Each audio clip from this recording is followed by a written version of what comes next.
Harobin Mustafa resmi menjabat sebagai Sekda Kota Palembang definitif setelah dilantik oleh Wali Kota Palembang Harnojoyo.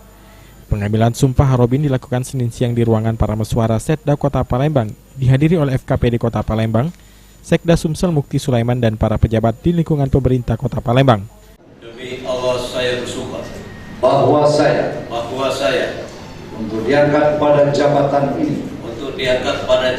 ini, baik langsung maupun tidak langsung,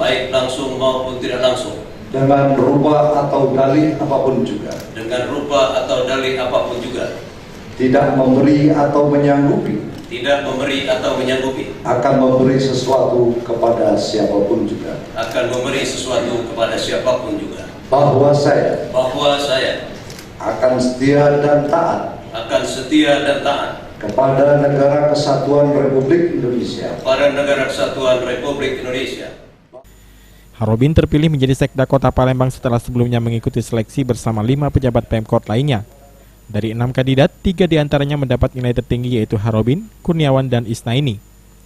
Setelah berkonsultasi dengan Gubernur Sumsel, Harno akhirnya memilih Harobin sebagai Sekda karena dinilai layak dan memiliki banyak pengalaman sebagai birokrat.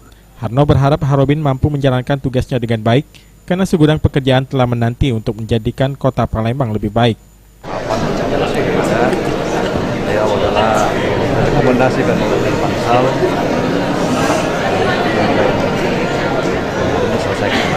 harapan kita ke depan, tentu segudang pekerjaan sudah menanti kita ke depan. Mari kita bangun kekeluargaan, kekompakan untuk membangun Kota Palembang yang kita cintai. Setelah dilantik, Harobin menegaskan akan segera melakukan konsolidasi dengan seluruh pegawai di Sekretariat Kota Palembang untuk bekerja dan mensukseskan Palembang Emas, Pilkada Serentak, dan Asian Games. Tentu seperti yang dikatakan Pak Wali Kota dan Pak Gubernur bahwa saya harus segera melakukan konsolidasi internal ya kepada seluruh pegawai yang ada di Kota Palembang, khususnya nanti akan saya awali di Sekretariat Kota Palembang.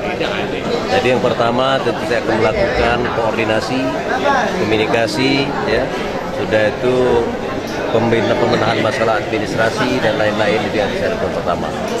Nah, jangka panjang atau jangka menengah, kita semua tahu bahwa 2018 ada 3 agenda penting yang harus disukseskan. Jadi yang pertama sukses Palembang Emas, ya, Palembang elok, madani, aman dan siap. Aprianto, PAL TV.